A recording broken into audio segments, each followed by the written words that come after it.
A big welcome, and thanks for those that were showing up early and saying hello in the chat. Good to see everybody. Hey, Cindy, excited to hear more. And Gloria, hello from El Salvador. So cool. So hope everyone's doing well. I'm back doing these lives after taking, I think 2 or 3 weeks off. Last week was my birthday. The week before that, I was in the middle of my course, Launch Going Solo, which is what I'm going to talk about today. I wanted to kind of peel back the curtains on course creation and how I am making this course, some of my results from the course, and just some ideas for you if you are or have ever been interested in creating your own course, whether it's a course for your online students, I think that, or a course for serving another niche or another area of expertise that you have.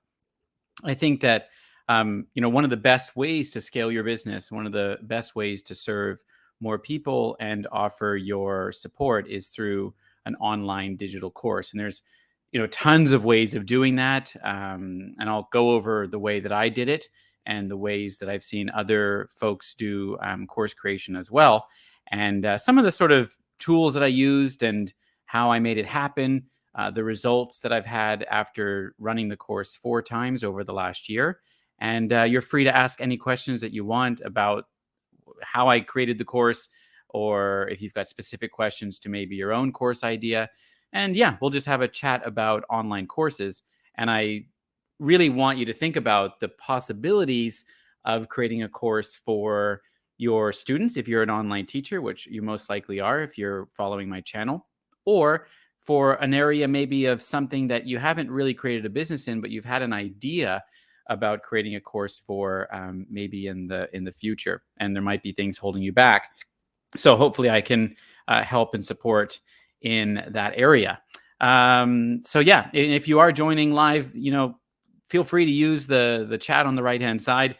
This is a participative, I guess you could call, live show, and I love to have engagement in the chat. Questions, comments, thoughts, ideas, all those good things are welcomed. And of course, if you're watching the replay, let me know in the comments. You can ask questions there, and I respond to everybody who asks a question. So, all right, let's get into it. Thanks, Casey. Good to see you. Hey, Deborah. Esther, hello. Thank you. And Saskia from Ecuador. Very cool.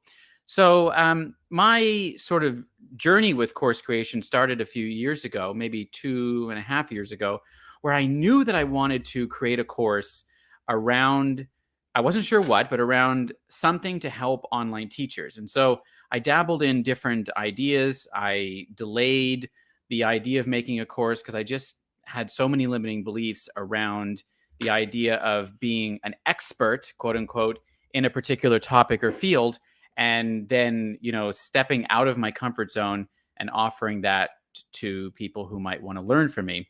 And I can tell you that the biggest stumbling block, I believe, to starting and creating your course is limiting beliefs, as well as overwhelm around the sort of how-to of getting it launched, doing the marketing, executing it, and all of those things. So we'll touch on all of that stuff as we go through this. So the very first course that I created was Website in a Weekend. That one was really focused on helping teachers to create a website. And it really had no specific aim in terms of the purpose of the website. But a lot of the teachers that took my course wanted to build a website for their independent teaching business, or just to build a branded website where they were able to, talk about a particular topic, maybe with the goal down the line to offer products or services or coaching, or sell something, those kind of things. A website is really handy. And I had some skills in building my own website, helping other people with their websites. And so that's what I did. I made a website called a course called Website in a Weekend. It was $27, I believe, and still is. And it's a very low priced course where you can go through a few video tutorials and implement the steps to start your own website. But I still wanted to do something more. I still wanted to serve more people. And so I kind of sat on it for a while. And after the crash of the online teaching companies in China last August, I focused on building up my own private teaching business. I focused on figuring out payment solutions, curriculum options, kind of a roadmap of how to get started, how to find students, how to leverage your student base, how to make all the key decisions, and then how to grow and scale it if you were wanting to in the future. And so that became my course. I had been teaching privately before, a few students, but I wanted to really put it into a roadmap, a journey that someone could start with and get to the finish line with quickly, as quick as possible, and start teaching their students privately. And there was a real need and a void that I felt like I could fill in helping teachers to figure out all those things. Because one of the things that I saw in my own Facebook group and many communities out there to do with, starting to teach privately was just a lot of questions around how to do it, how to figure it all out, how to make the key decisions, how to kind of put everything into motion. And I had figured that out. So I decided to make a course called Launch Going Solo. I've run it 4 times. And if you're ever interested in that course, you can go to onlineteacherdude.com/enroll. It's currently set to a waiting list. And when I relaunch it again, you'll be the first to know. So the course began with a idea to help teachers to move from teaching on a platform to teaching privately and taking their students with them and building their own teaching business. So I did that in November. I launched it with a very simple Facebook Live. I got in my Facebook group and said, "Hey, I'm starting a course. Would anyone be interested?" And I decided to offer it for a discount to anyone who purchased it on that Facebook Live. And on the Facebook Live, I helped people to make 5 key decisions. And then once those 5 key decisions were made around their teaching business, how to then get it started. The rest of it was what the course was. And so I charged $79, and I had 68 teachers, I think, in that course, and decided to do it again the next month because it was successful, and increased the price a little bit to $97. And I believe in that course, the December one, just looking at my numbers here, I had 64 students or teachers, who took that course at a $97 price point. So as I learned what worked and what didn't work from the first course, I implemented some changes, I tweaked a few things, and I used my students from my first course to be affiliates to help me promote it for my second course. So I would say that if you are, thinking about wanting to start a course or offer a course to your audience or to students, it's really important to think about where are you an expert in, and I use that word expert loosely, but to create a course, all you really need to do is be a couple of steps ahead of somebody else. You don't have to be a complete expert in something to be able to help someone along a journey to get to where they want to be. And usually where they want to be is where you have been able to get to. And you've been able to maybe figure out some of the roadblocks, the issues, the technology, get the questions answered, and you can help bring someone along. So I believe that's really the start to creating a course. So, choose an area of expertise, choose something that you're good at. If you're looking at offering a course to students, I would look at the potential of where you could help a student progress from, maybe it's in an area of a reading level, for example. Maybe you can put together some kind of a course that's going to help them advance a certain amount of levels in their reading. Or it's going to be a course where you teach the entire writing process from start to finish. And by the end of that course, the students are going to be able to write a narrative piece of writing with confidence. And maybe throughout that course, you're offering support. And so that just brings me to how I delivered the course. So a lot of digital courses are just set as courses that you can go through, and they're self-paced. But I decided to run mine during a period of 2 weeks, where during those 2 weeks, the teachers that were in the course would get my ultimate support. They would get live group coaching sessions. They would get, instant feedback from me on any questions that they had, so that as they were going through the modules and as they were going through the lessons, they would get the support that they need rather than going through it on their own and maybe feeling a little bit lost as to getting their questions answered. So I decided to offer it live, but have it be a course that was forever available to them if they wanted to go back to the content, research some things, maybe they missed a module or whatever the case may be, because I know I've taken several digital courses myself. And when the course starts, you're not always ready, or life happens. You end up going to the cottage for the month, or you're traveling, or someone gets ill, and you just put it to the side. So I wanted it to be available to folks who wanted to go through it on their own time as well. But it was offered live with lots of support and coaching during those 2 weeks. And then let me just look at some of the comments here. How about a function on the website where teachers get paid in crypto? Ugh, never. That's an out of my area, unfortunately, Roxanne. I'm sure it's possible though. Hi, watching from Windhoek, Namibia. Awesome, very cool. I like your name. You are a primary school. Hey, Paolo. Good stuff. So the course then evolved a little bit, and I offered it in February. In February, I kept the price the same, and I had 54 teachers in the course. Then I ran it the same way. I had a live component to it for 2 weeks where teachers were able to get support, come on live calls with me. I added a few other little things to the course, tweaked some of the modules a little bit, and just took feedback. I think that's really important when you run a course, to get feedback after the course and to implement that feedback to make the course better and better every time that you offer it. And so that's what I did in February, was the third time that it launched. And then I did it again just this month.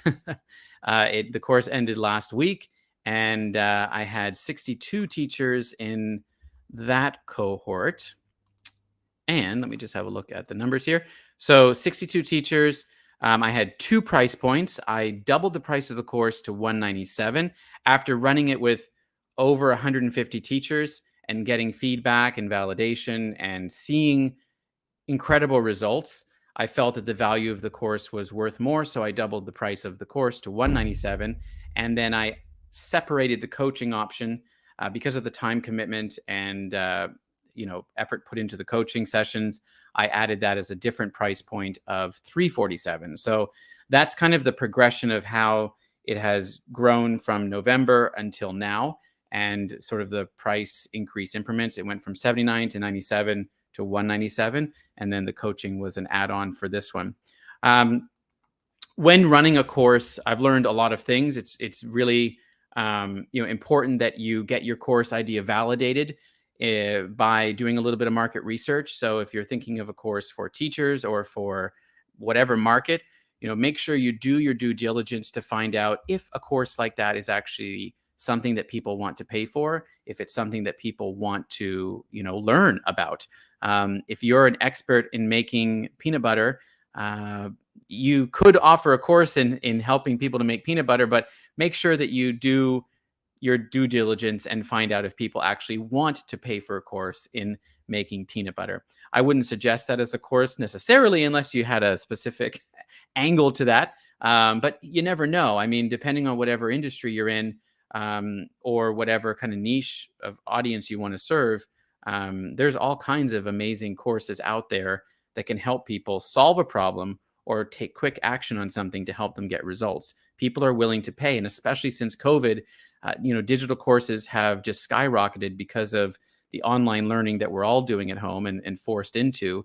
The days of going to a live workshop or going to a online summit in person, hasn't really existed for a few years. So digital courses, I think, are really, really popular, wonderful ways to scale your business and serve lots of people. And so that's what I'm doing with Launch Going Solo, and want to continue to offer it as long as there is a need and as long as there are teachers who want to move into independent private teaching. So I chose my area of expertise and experience. It was very important for me that if I'm going to teach others how to start an independent teaching business, that I myself had also started and grown an independent teaching business before I taught others how to do that. I think that's also really important. If you're thinking about a course because you think it might be profitable, that's great. It might be profitable, but make sure that you yourself have been able to get the results that you're promising for your students. And so that was really important to me, that I had actually, taken those steps myself and, launched my own teaching business. I have been teaching privately on a very small scale for about 10 years, with probably a student base of 3 to 4 students at any given time at the very most, sometimes one, sometimes two, sometimes three. Some would stop, a new student would come along. But I really didn't feel like I had an independent teaching business until things collapsed in China, where as well as many of you and many others, were forced into building their own teaching business. I figured everything out. I, created the roadmap that others could follow, and offered it as a way for teachers to follow in the same journey. So I think that's really important, that you have, you yourself have also done what you're hoping to teach others to do. Also, I think it's really important that we start the course creation journey with that feeling of, I don't want to say fear, but I know that when I started, I was fearful, not in a bad way, but that feeling of knowing that I might be onto something good, but I'm terrified and petrified of actually doing it. And I think in that feeling, it was the most exciting, because while I was terrified of doing it, I knew that there was a need for it, and it was exciting. So if you are afraid to start, don't let that stop you. Actually let that be the fire lit underneath you to push you forward, because you just might be onto something if you have this undescribable excitement about doing something. And that's what Launch Going Solo was for me. That the course that I created, it was really exciting because I could see that I could help a lot of people to get to where I was.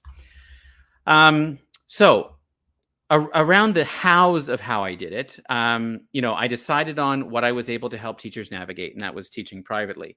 And I worked backwards. So when creating a course, it's really important to work backwards and think about, where do you want your students to be at the end of the course? So for me, it was a 2-week course. And by the end of the 2 weeks, I wanted a teacher who had a couple of students interested in classes. I wanted them to be able to have the confidence to launch with their students and start teaching privately, even if it was messy, even if it wasn't all completely put together.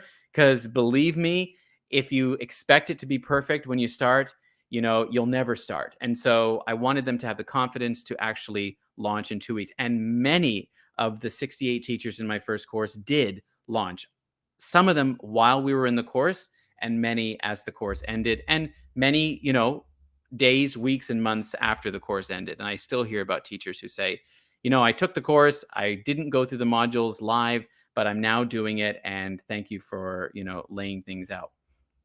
So that's how I started that. And then I worked backwards. I created the modules. I looked at, what are the 4 most important aspects of this that I want to help teachers with. And it was setting up the business, launching the business, organization, and marketing and scaling. So those became my 4 modules for the last 4. Sorry, I added a module in this one, but those were the core modules for my first 3 launches of the course. All right. So I worked backwards. I created the modules, and I hosted everything and do all my CRM marketing automations through a platform called Groove. Now, that's just one platform. I bought into the lifetime upgrade when it was $1,400. And so now I don't pay monthly fees. So it's very economical for me. And I hosted it on Groove. I did the email marketing on Groove. I did hosted the videos on Groove. And I, what else? Created the sales pages and the sales funnel on Groove. So I learned how to do all of that stuff. I set it all up. I linked it all together. And, then it let it run like a little machine as I was sending out emails, and people were purchasing and getting automatic admission into the course and getting their login details. So there are a lot of behind the scenes preparations that go into a course that you want to automate and have, people purchase through a sales page with a checkout form and put in their credit card. There are a lot of behind the scenes automations that go on that I had to learn and figure out to make happen. But I use Groove to do that, and it's worked really, really well. But there's lots of other platforms out there. I did my video recording of the lessons using a software called Loom. I pay, I think it's $15 a month for, or maybe a little less, for Loom, which lets me screen record. I can have my face on the screen recording, or I can minimize my face. I can resize how my face positions on the screen recording. And so if you're not someone that's comfortable filming yourself on camera with your face, then Loom lets you, disable that, and you can just have your audio to record your lessons. So that's what I did for video recording.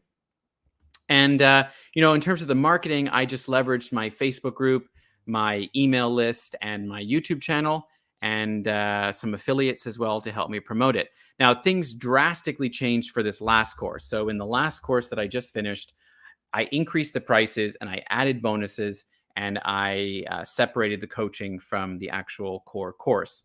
I also used some outside affiliates to help promote my webinar. So when I talk about launching a course is when you are preparing to sell the course. So if you're running it, live during a period of time, I had a launch kind of runway of marketing and, promotion for a cart open, cart close time period, where the cart to purchase the course was open on one date, and then the cart closed on another date. And after the cart closed, we started the course. So there was a time sensitive window of time when people had to purchase the course.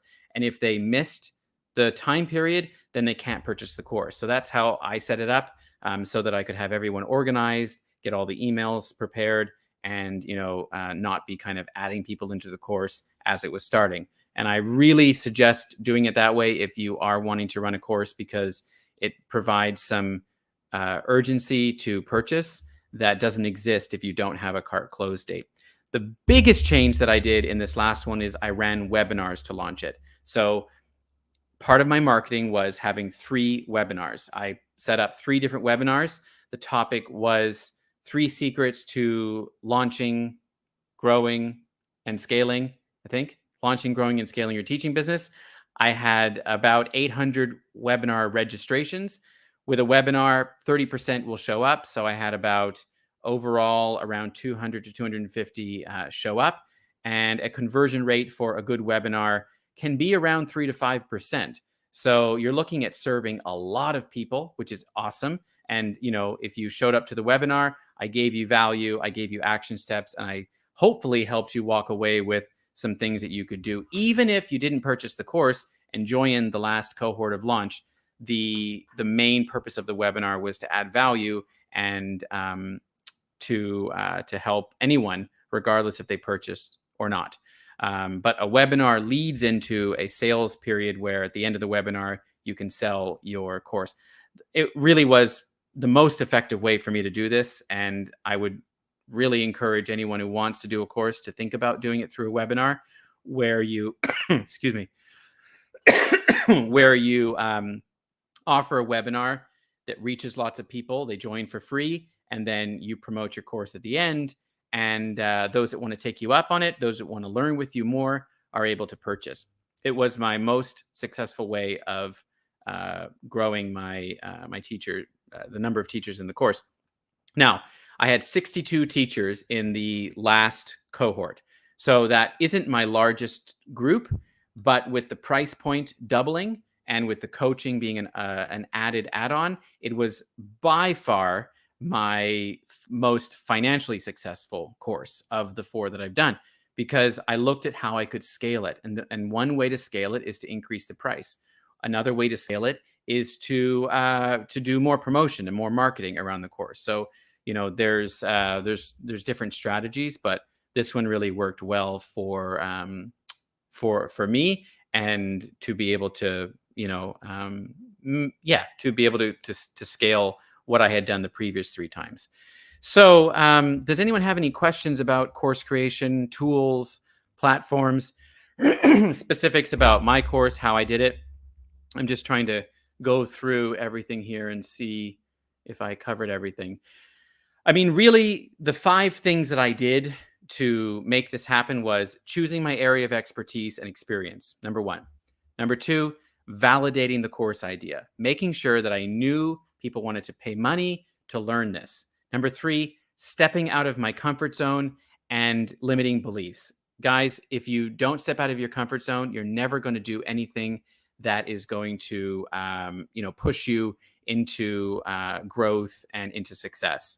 Number 4, I started unsure and super scared of what the results would be, but I did it anyway. And I made improvements as I went along. I knew that it wasn't perfect, and that didn't matter to me because, people aren't looking for perfection. People are looking for results. So, that's what I did. And the 5th thing that I did was I worked really, really hard, and I didn't give up until it was completed and executed. It is terrifying to put all this work into doing something, not knowing if someone is going to purchase the course. So what I did is I did the work, the marketing first. I sold it first. And in my very first go of the course, I didn't film anything until I had sold it. So I was filming and creating as I delivered the course. So, module 1 was released on a particular day. I was creating and filming it a couple of days before, because I didn't want to create and film the course before it was sold. Because if it was not a successful launch, then you're not getting compensated for your time and efforts and all the video and editing and uploading and all the tech stuff that goes behind the scenes. So it's really a good idea to firstly validate it, but also as you create the course, wait until you've actually sold it. So it's, I think the strategy around that would be sort of pre-selling it before you actually deliver it. And, then you can decide if it's not as successful as you wanted to, you can refund those teachers if you don't want to go ahead with the numbers that you have. Hey, Kinga, filming tips. So I've learned that there's a few different ways of delivering the course content. One of them is being completely face to camera like this, which I'm very comfortable doing. However, I'm a perfectionist. And hang on a second, I'm going to get some water. I'm coughing up a lung here. Sorry.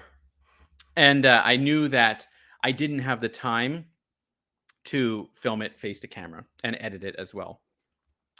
You can also do a combination of face to camera and just audio. So that's what I did with the course. I'm on camera for a little bit of the video, sometimes in the corner, or maybe you're face to camera for your welcome video and something else. So that's what I did. And I screen shared the slides through Loom, as I was saying, and, created the slides first, of course, ran through it, and tried to pick out all the spelling mistakes that I had made, and then just went for it. Imperfect, and, but filmed using a microphone like this and using Loom. So, hey, Gladys, you just missed me chatting about my Launch Going Solo course and just sharing a little bit about the behind the scenes of it. Thanks, Roberto. Hey, Claire. Losing steam. So why do you feel like you're losing steam? Are you losing students, or are things going down instead of up in terms of progress? Change things up a little bit. I think in anything, like when I was an online teacher with the company, I was getting incredibly bored with VIP Kid, even though I was with them till the end. It was boring at times because I was doing the same thing over and over and over again. So I added other companies. I diversified. I built up my YouTube stuff, and I built up my coaching and course creation. So I felt like I was very, creative all the time in things. But switch things up. Maybe you want to move into a different market, or change the student type that you're teaching or your curriculum. So maybe that can help. But let me know if you've got some specific questions. All right. So that's kind of my journey to creating my Launch Going Solo course. I really like teaching. I love the idea of course creation because of how scalable it is and the amount of people that you can serve, right? So, while my launches are not the biggest launches that other course creators have, it's been a wonderful way to create an income source and also help teachers actually get results. I mean, I never wanted to make a course where it was about me profiting, but the students not making progress. And if the students in my course don't make progress or don't get anything out of it, then I don't have a successful course. And I wouldn't even feel comfortable promoting it or to doing it again if people weren't getting results from it. So, it's really important to have kind of a course promise around if someone purchases this, firstly, why are they purchasing it? What is the need that they have? What's the problem that you're able to help solve? And maybe you're not able to actually specifically help solve a problem, but what results are you going to help them get? How are you going to help them progress? So, we've got a very needy and affectionate kitty right here. So, so that's kind of in a nutshell about the Launch Going Solo course.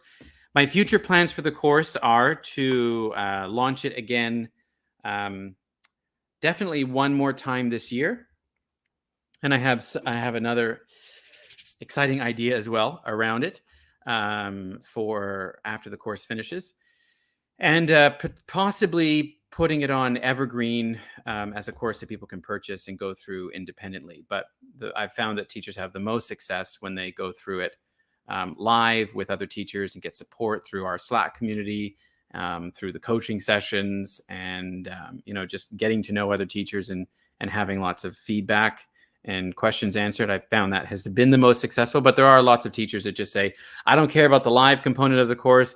I don't want to go on Zoom calls. I just want the lessons and the modules, and I want to go for it. So, and just implement it. So if you're a go-getter like that, then that might be a way that you like to take courses.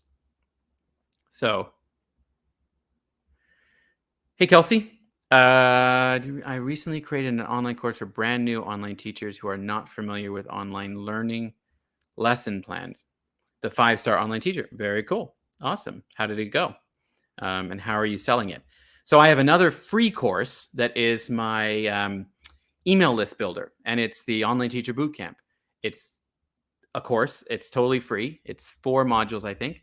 And, that's that kind of funnels into my other stuff. So when teachers see that course and they go into it, they want to work with a company or they want to figure out what is this online teaching thing. It's kind of an introductory course to that.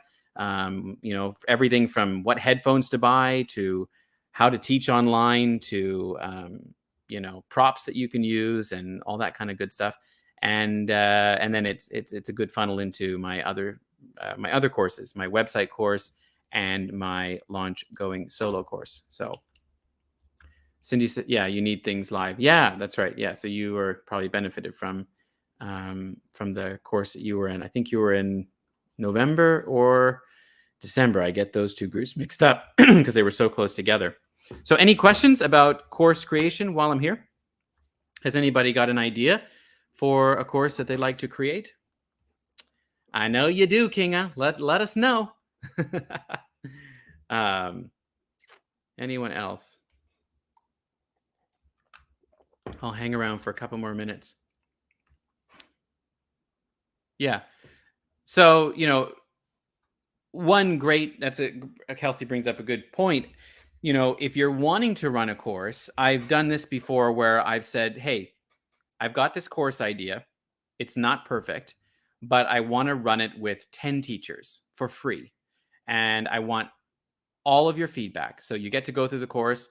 You could call them beta testers, right? Go through the course, find all the mistakes, figure out what doesn't work, help me get rid of the things that are not important, tell me what is missing, and tell me if you get results, and then offer some feedback on the course or testimonials to help me promote it when I actually charge. So that's another strategy that I've used in things that I have created in the past. And, I chose like 3 or 4 or 5 teachers to kind of just test it out and see what it was all about. So The email builder course that I have, Saucin, is called the Online Teacher Bootcamp, and it's onlineteacherdo.com/free course.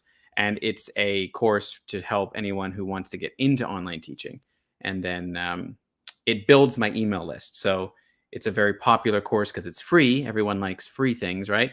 And so it when people join the course, they get onto my email list through my email marketing provider. Subsonic Brett. Oh, I remember you. Your name is unique. How do you upload and sell a course on your own website, or is Udemy a good option? Yeah, so of course they're going to take platform fees, right? If you do it that way. I mean, I host mine on Groove, and I don't lose any money from hosting it there. I'm a lifetime user of the platform, so I don't pay a monthly fee anymore. I just paid an upfront fee. But absolutely, you can have plugins for your website. I think one is called Membership. So there's plugins for your own WordPress website that you can use and build your course right in there and have the payment and everything all hosted on WordPress. That's a great option as well. That way you have complete control over everything. Yeah.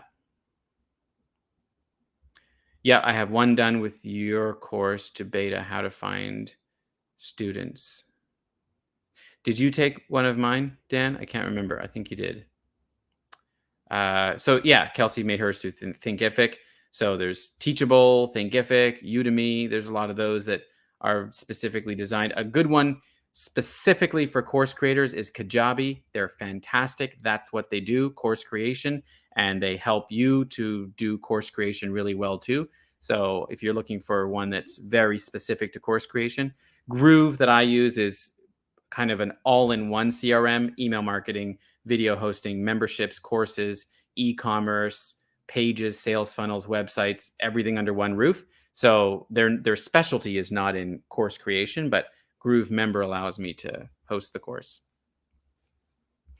Hey, Cassie, good vibes to you too. Miss you. Long time no see. Gosh, we need to talk about Notion.